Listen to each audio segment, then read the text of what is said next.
ஸ்டாலின் அவர்கள் எல்லாத்தையும் ஏமாத்திட்டார். கல்வி இன்னைக்கு எடுத்துக்கங்க, கடைசியில இருக்கு. 208 பள்ளிக்கூடத்தை மூடுற ஆட்சி, கேடுகட்ட ஆட்சி திமுக ஆட்சி. ஒரு பள்ளிக்கூடத்தை உருவாக்குவது எவ்வளவு கஷ்டம். 4800 பள்ளிக்கூடத்துல ஒரு வாதியார் தான் இருக்கிறார்.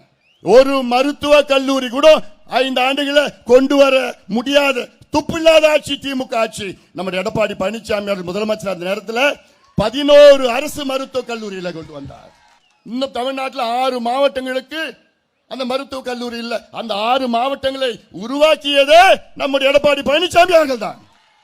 காஞ்சிபுரம், செங்கல்பட்டு, விழுப்புரம், கள்ளக்குறிச்சி, வேலூர், திருப்பத்தூர், ராணிப்பேட்டை, தென்காசி, திருநெல்வேலி, மயிலாடுதுறை, நாகை, இப்படி அத்துணை மாவட்டங்கள் அவசியமானது.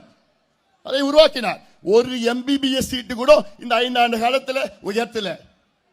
வேளாண் வளர்ச்சி நெகட்டிவ். கடந்த ஆண்டு -1.8, அதுக்கு முந்தைய ஆண்டு -3.6.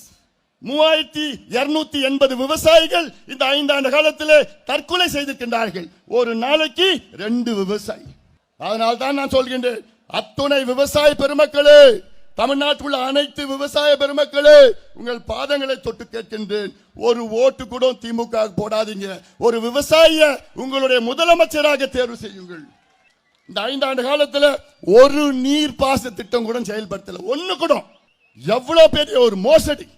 எடப்பாடி பழனிசாமி அவர்கள் முதலமைச்சர் அந்த நேரத்தில் ஏன் நம்ம மாவட்டத்தில் பாட்டாளி மக்கள் கட்சியோட 30 ஆண்டு கால கோரிக்கை மேட்டூர் காவேரி உபரிநீர் திட்டத்தை முதல் கட்டமாக அதை நடைமுறைப்படுத்தியது நம்முடைய முதலமைச்சர் எடப்பாடி பழனிசாமி அவர்கள் தான்.